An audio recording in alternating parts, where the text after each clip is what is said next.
नमस्कार, मैं प्रिया। आज है 26 अगस्त। चले जानते हैं बिहार की 25 बड़ी खबरों को। बिहार में कोविड-19 प्रभावितों की संख्या पहुंची 1,24,000 के पार।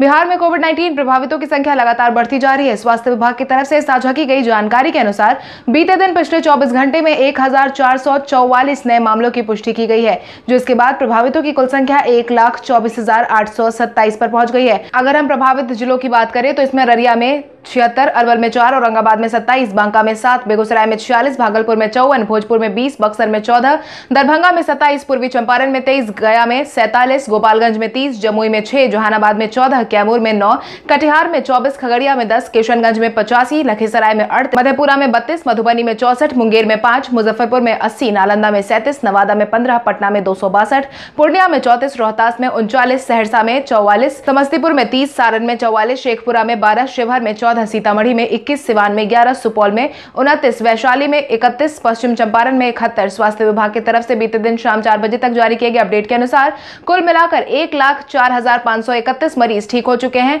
इसके साथ ही कोविड-19 की वजह से अब तक 644 लोगों की जान जा चुकी है। बिहार में बीते दिन से शुरू हुई सिटी बस सर्विस की सेवा। बिहार में कोविड-19 के माहौल के बीच बीते दिन बस की सेवा शुरू करवा दी गई है। Patna airport city bus service सहित सभी रूटों पर सिटी बस सर्विस का परिचालन शुरू करवा दिया गया है। बसों का परिचालन फिर से बहाल किए जाने से यात्रियों में खुशी साफ तौर पर देखने को मिली। कामकाजी महिलाओं को खास तौर पर राहत मिली है। आपको बता दें, बीते दिन पटना में बांकीपुर और मीठापुर बस डिपो से सिटी सर्विस की बसों के साथ अन्य बसों का परिचालन किया गया है। इतना ही नहीं, इस दौरान सभी तरह के दिशा निर्देश का पालन करते भी देखा गया। नीतीश कैबिनेट की बैठक में 49 एजेंडों पर लगाई गई मुहर। बिहार कैबिनेट की बैठक में बीते दिन 49 एजेंडों पर मुहर लगाई गई है। इस बैठक में कृषि आधारित उद्योग को बढ़ावा देने के लिए नई प्रोत्साहन नीति पर भी मुहर लगा दी गई है। बिहार कृषि निवेश प्रोत्साहन नीति 2020 की मंजूरी भी दे दी गई है। इसके अलावा फसलों की उत्पादकता बढ़ाने के लिए बाजार मुहैया करवाने तक नीति में प्रावधान किए गए हैं। गया के फाल्गु नदी में बाएं तट पर विष्णुपद मंदिर के निकट नदी में पानी की योजना 226 करोड़ रुपए की प्रशासनिक स्वीकृति और खर्च करने पर भी मुहर लगा दी गई है। इतना ही नहीं, मान्यता प्राप्त राज्य की अल्पसंख्यक माध्यमिक विद्यालय के शिक्षक कर्मियों को 7वां वेतनमान देने का फैसला भी किया गया है। चुनाव प्रचार के लिए जदयू ने लॉन्च किया अपना नया पोर्टल। आगामी बिहार विधानसभा चुनाव को ध्यान में रखते हुए चुनाव प्रचार का सिलसिला जारी है। वहीं इसी को ध्यान में रखते हुए जनता दल यूनाइटेड की पार्टी ने वर्चुअल रैली की तरफ बड़ा कदम उठाया है। निर्वाचन आयोग की गाइडलाइन जारी करते हुए जदयू ने खुद का डिजिटल प्लेटफॉर्म तैयार किया है, जिसका नाम जदयू लाइव दिया गया है। इस डिजिटल प्लेटफॉर्म के माध्यम से 6 सितंबर को मुख्यमंत्री नीतीश कुमार वर्चुअल रैली करने वाले हैं, जिसकी जानकारी भवन निर्माण मंत्री अशोक चौधरी ने दी है।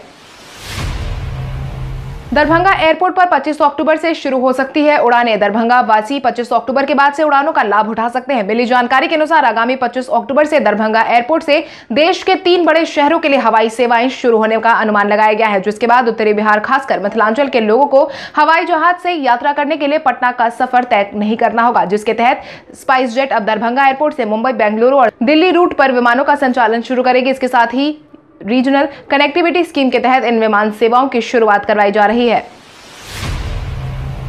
सुशांत सिंह राजपूत मामले में सीबीआई ने मुंबई पुलिस के 2 कर्मियों को भेजा समन। सुशांत सिंह राजपूत के मामले में तहकीकात कर रही सीबीआई की टीम ने मुंबई पुलिस के 2 कर्मियों को समन भेज दिया है, जिसके बाद सुशांत सिंह राजपूत मामले में जांच अधिकारी और बांद्रा पुलिस स्टेशन के एक सब इंस्पेक्टर समेत 1 को शामिल किया गया है। वहीं सीबीआई ने बीते दिन सुशांत के फ्लैट में रहने वाले सिद्धार्थ पिठानी, रसोईया नीरज सिंह और घरेलू सहायक दीपक सावंत को पूछताछ के लिए दोबारा से बुलाया था। वहीं मुंबई पुलिस की एक टीम भी सुबह DRDO के गेस्ट हाउस पहुंची थी, जिससे सीबीआई ने पूछताछ की है। मुख्यमंत्री ने पटना रिंग रोड परियोजना एवं निर्माणाधीन कच्ची दरगाह बिद्दुपुर चैलेंज गंगा पुल का किया निरीक्षण। बीते दिन मुख्यमंत्री नीतीश कुमार ने 2 महत्वपूर्ण योजनाओं का निरीक्षण किया है, जिसके तहत पटना रिंग रोड परियोजना एवं निर्माणाधीन कच्ची दरगाह बिद्दुपुर गंगा पुल का निरीक्षण किया है। इस दौरान उन्होंने पटना रिंग रोड परियोजना के कन्हौली में आसमा तक निर्माणाधीन पथ का अवलोकन किया है। इतना ही नहीं, इस परियोजना में गंगा नदी के 2 पुल बनाए जा रहे हैं। इसके साथ ही 6 लेन सड़क के निर्माण का आदेश भी जारी कर दिया गया है। वहीं निरीक्षण के क्रम में मुख्यमंत्री ने ग्रामवासियों से बातचीत भी की और उनकी समस्याओं को भी सुना है। साथ ही मुख्यमंत्री ने वहां मौजूदा ग्रामीणों से कोविड-19 संक्रमण से बचने के लिए मास्क पहनने की अपील की है। बिहार में रिकवरी दर पहुंची 83.74% पर। बिहार में कोविड-19 संक्रमित मरीजों के स्वस्थ होने की दर में लगातार बढ़ोतरी देखी जा रही है। मंगलवार को स्वास्थ्य विभाग की तरफ से साझा की गई जानकारी के अनुसार बिहार में ठीक होने वालों की संख्या 83.74% पर पहुंच गई है, जबकि 15 अगस्त को स्वस्थ होने वाले की दर में 67.39% दर्ज की गई थी। वहीं पिछले 10 दिनों में 16.37% की बढ़ोतरी देखी गई है। बिहार में 1444 नए मामले बीते 24 घंटे में मिले हैं। इसके साथ ही संक्रमितों की संख्या 1,24,000 के पार पहुंच गई है। बिहार के प्रवासी मजदूर की बेटी केरल में बनी यूनिवर्सिटी टॉपर। बिहार के शेखपुरा जिले के रहने वाली पायल ने केरल यूनिवर्सिटी में अपने परिवार के साथ साथ बिहार का मान बढ़ाया है। मिली जानकारी के अनुसार केरल की यूनिवर्सिटी में पायल ने परीक्षा में पहला स्थान प्राप्त किया है। पायल इतिहास और पुरातत्व विषय में यूनिवर्सिटी टॉपर रही है। उसने महात्मा गांधी यूनिवर्सिटी पेरनबदूर में स्नातक की परीक्षा में यह उपलब्धि हासिल की है। परीक्षा मार्च में संपन्न हुई थी, जिसके बाद पायल को फोन करके केरल के मुख्यमंत्री पिनराई विजयन, शिक्षा मंत्री BS सुनील और मिजोरम के राज्यपाल श्रीधरन पिल्लई ने बधाई दी है। साथ ही पढ़ाई में मदद का आश्वासन भी दिया है। विधानसभा चुनाव को रोकने के लिए सुप्रीम कोर्ट में याचिका हुई मंजूर। कोविड-19 के माहौल में बिहार विधानसभा चुनाव पर रोक लगाने को लेकर दायर याचिका सुप्रीम कोर्ट ने मंगलवार को मंजूर कर ली है। हालांकि सुनवाई किस बेंच पर होगी, इस बात की तारीख फिलहाल तय नहीं की गई है। इससे पहले भी पटना हाईकोर्ट में 2 याचिकाओं पर सुनवाई लंबित है। याचिका में अभी तक चुनाव आयोग की टीम के बिहार दौरा नहीं करने का आधार बनाया गया है। अधिकारियों की माने तो हाईकोर्ट की याचिकाओं को सुप्रीम कोर्ट मंगवा सकती है। सुप्रीम कोर्ट को यह अधिकार है कि वो सभी याचिकाओं को एक साथ सुनवाई कर सके। आज बिहारी पहचान में हम बात करेंगे शेख हर्ष सुमन की। शेख हर्ष सुमन फिल्म अभिनेता, एक्टर, प्रोड्यूसर, निदेशक और गायक भी है, जिनका जीवन बिहार के राजधानी पटना में गुजरा था। उनका जन्म बिहार की राजधानी पटना में 7 दिसंबर 1962 को हुआ था। शेख हर्ष सुमन ने अभिनय की दुनिया में अपना परचम तो फहराया ही, राजनीति में भी वो काफी सक्रिय नजर आए हैं। शेख हर्ष सुमन ने बतौर अभिनेता कई फिल्मों में काम किया, जिसमें उत्सव ने पर्दे पर सुर्खियां बटोरी थी। वहीं टीवी सीरियल्स की बात करें तो शेख हर्ष सुमन ने वाह जनाब वाह, देख भाई देख, कभी इधर कभी उधर, छोटे बाबू, अंदाज, अमर प्रेम, विलायती बाबू समेत कई सीरियल में भी काम किया है। इतना ही नहीं, शेख हर्ष सुमन ने कई सारे अवार्ड शो को भी होस्ट किया है। वहीं कई सारे शो में वो बतौर जज भी नजर आए हैं, जिसमें लाफ्टर चैलेंज का नाम शामिल है। बिहार में एडवोकेट वेलफेयर स्टैंप की बढ़ी कीमत। बिहार में एडवोकेट वेलफेयर स्टैंप की कीमत को बढ़ा दिया गया है, जिसकी जानकारी बिहार सरकार की तरफ से साझा की गई है। बिहार के उप मुख्यमंत्री सुशील कुमार मोदी ने इस संबंध में ट्वीट करके बताया है कि सरकार ने स्टैंप की कीमत 15 रुपए से बढ़ाकर 25 रुपए कर दी है। उन्होंने ट्वीट कर लिखा है कि बिहार सरकार ने प्रत्येक दस्तावेज पर लगने वाले एडवोकेट वेलफेयर स्टैंप की कीमत 15 रुपए से बढ़ाकर 25 रुपए कर दी है। इस तरह के प्रयोग से फर्जीवाड़े पर रोक लगाया जा सकता है। साथ ही किसी अधिवक्ता की जान जाने के बाद वेलफेयर फंड से मदद का प्रावधान भी किया गया है। शिक्षा विभाग ने की 18 जिलों में बाढ़ से प्रभावित स्कूल की सूची की मांग। शिक्षा विभाग ने राज्य के 18 जिलों में बाढ़ के कारण प्रभावित विद्यालय भवनों के आधारभूत संरचना समेत अन्य क्षति की रिपोर्ट मांगी है। बिहार शिक्षा परियोजना परिषद ने सभी जिलों के प्रारंभिक शिक्षा एवं सर्व शिक्षा अभियान के जिला कार्यक्रम पदाधिकारी को इस बात की जानकारी दे दी है। असैनिक कार्य प्रबंधक भोला प्रसाद सिंह ने जिलों को भेजे गए पत्र में कहा है कि यदि बाढ़ के कारण आपके जिले के विद्यालय भवनों के आधारभूत संरचना को कोई क्षति हुई है तो क्षति का विस्तृत आकलन करते हुए विहिप प्रपत्र के साथ आपदा प्रबंधन को सॉफ्ट और हार्ड कॉपी दोनों मुहैया करवा दे। इसके एक प्रति लिपि कार्यालय को भी उपलब्ध करवाएं। बिहार BSEB OFSS की सेकंड कट ऑफ लिस्ट हुई जारी। बिहार स्कूल एग्जामिनेशन बोर्ड ने एकेडमिक सत्र 2020-21 के लिए इंटरमीडिएट में दाखिला के लिए online facilitation system for students की दूसरी कट ऑफ लिस्ट जारी कर दी है। जिन छात्रों ने BSEB इंटरमीडिएट दाखिले के लिए अप्लाई किया था, वो cut off list online OFSS की आधिकारिक वेबसाइट OFSSBihar.in पर जाकर देख सकते हैं। तीसरी मेरिट लिस्ट 29 अगस्त को जारी होने की उम्मीद जताई गई है। वहीं बोर्ड ने पहली लिस्ट 7 अगस्त 2020 को जारी कर दी थी। मुजफ्फरपुर में एक हफ्ते में चालू हो जाएगा 500 बेड का कोविड केयर अस्पताल। कोविड-19 के बढ़ रहे माहौल के बीच मुजफ्फरपुर जिले में जल्द ही एक हफ्ते के अंदर 500 बेड के अस्पताल के शुरू होने का दावा किया गया है। इसके तहत केंद्रीय गृह राज्य मंत्री नित्यानंद राय ने बीते दिन पताही हवाई अड्डा परिसर में बन रहे कोविड-19 अस्पताल का निरीक्षण किया है, जहां अधिकारियों और इंजीनियर से बातचीत करके उन्होंने बताया है कि 31 अगस्त तक काम पूरा हो जाएगा और इसी सप्ताह उद्घाटन के साथ अस्पताल में इलाज शुरू हो जाएगा। बिहार में सार्वजनिक स्थानों पर मास्क नहीं पहनने वालों की खैर नहीं। कोविड-19 के फैलाव को रोकने के लिए मास्क पहनने के नियमों का सख्ती से पालन करवाया जाएगा, जो इसके परिणाम स्वरूप बाजारों में मास्क के उपयोग में आनाकानी करने वालों की अब खैर नहीं है। उनके खिलाफ सख्ती से पेश आया जाएगा। गृह विभाग के अपर मुख्य सचिव आमिर सुबहानी ने इस बाबत जानकारी दे दी है। साथ ही सभी प्रमंडलीय आयुक्त से IG, DIG के साथ DM और SP को इस बात की जानकारी दे दी है। साथ ही दिशा निर्देश भी जारी कर दिए हैं। इसके बाद सप्ताह में 2 दिन जांच अभियान चलाया जाएगा। नियम के तहत मास्क नहीं पहनने वालों से 50 रुपए वसूले जा रहे हैं। एमबीबीएस इंटर्न और स्नातक कोर्स छात्रों को मिलेगी प्रोत्साहन राशि। स्वास्थ्य मंत्री मंगल पांडे ने बीते दिन एमबीबीएस इंटर्न और स्नातक कोर्स छात्रों को प्रोत्साहन राशि देने का ऐलान जारी किया है, जिसके तहत उन्होंने कहा है कि मंत्रिपरिषद ने इसकी मंजूरी दे दी है। इस पर राज्य सरकार का 8.83 करोड़ का संभावित खर्च आएगा, जिसके तहत मानदेय का आधार 1 अप्रैल 2020 का होगा। उन्होंने बताया है कि स्वास्थ्य विभाग ने स्नातक कोर्स छात्रों और एमबीबीएस इंटर्न को कोविड-19 की भूमिका में देखते हुए इन्हें भी प्रोत्साहन राशि दिए जाने संबंधी प्रस्ताव राज्य को भेज दिया गया था, जिस पर अब मंजूरी मिल गई है।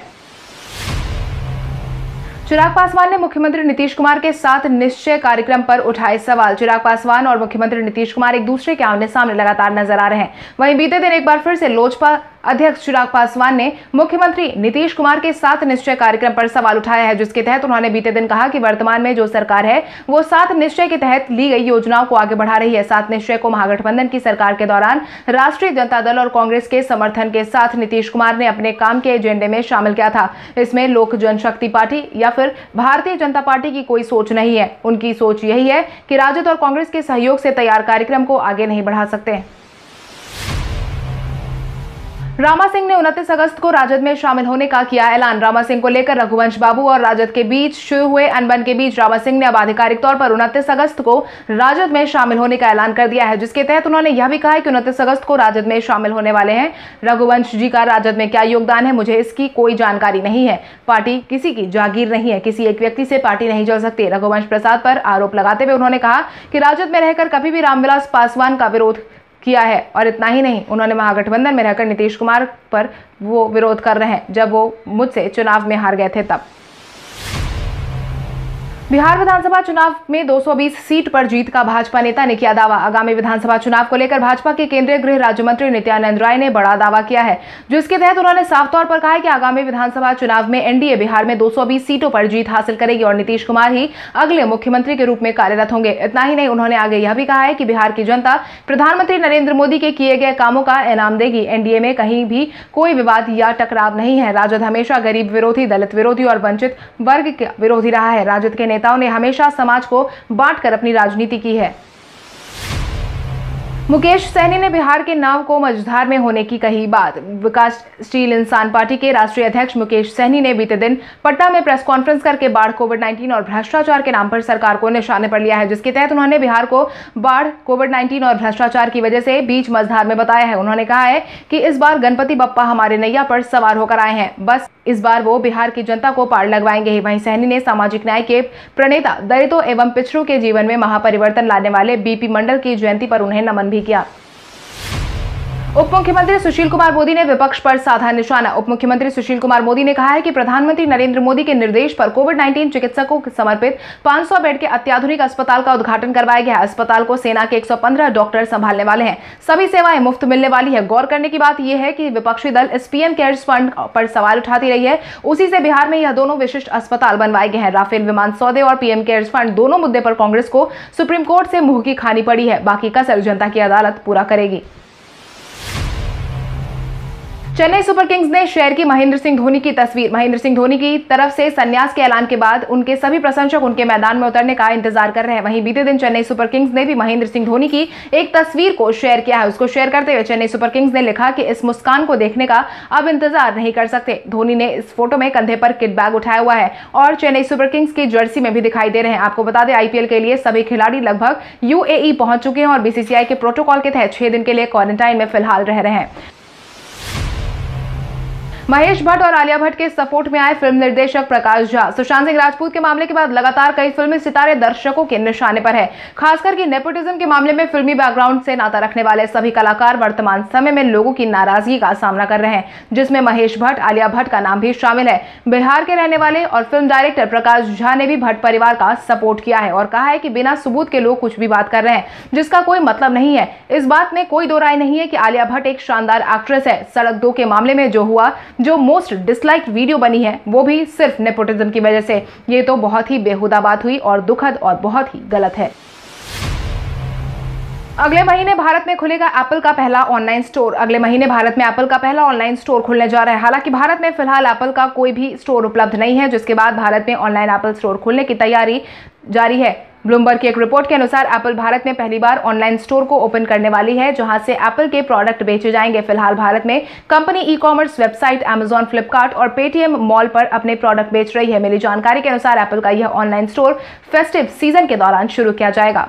कल हमारे द्वारा पूछे गए सवाल का जवाब आप में से बहुत सारे यूजर ने हमें कमेंट करके दिया था, उसके लिए आपका बहुत बहुत धन्यवाद। आप में से जिन यूजर का कमेंट हमें अच्छा लगा है उनके नाम है रमेश प्रकाश, नीलिमा देवी, रघुवंश सिंह, नीतीश कुमार, ज्ञानी देवी, विकी कुमार, आलोक कुमार, दयानंद सिंह, शशांक कुमार, विकास कुमार, प्रहलाद कुमार, शुभम सिंह, पीयूष कुमार, कृष्णा कुमार। इसके अलावा हमारी टीम को और भी लोगों के जवाब अच्छे लगे, मगर समय के अभाव के कारण हम उनका नाम नहीं ले पाए, लेकिन आप हमारे सवालों का जवाब देते रहे। हम कल आपका नाम लेने की पूरी कोशिश करेंगे। तो चलिए बढ़ते हैं आज के सवाल की ओर। आज का सवाल कुछ इस प्रकार है, आपके अनुसार अगले महीने आईपीएल के 13वें संस्करण के आयोजन में किस टीम का पलड़ा ज्यादा भारी है? अपने जवाब हमें कमेंट करके जरूर बताएं। इसके साथ ही आज के लिए बस इतना ही। अगर आप ये वीडियो हमारा यूट्यूब पर देख रहे हैं तो हमारे चैनल को सब्सक्राइब करें और बेल आइकन दबाना ना भूलें। और अगर आप ये वीडियो हमारा फेसबुक पर देख रहे हैं तो इस वीडियो को लाइक करें और ज्यादा से ज्यादा शेयर करें। धन्यवाद।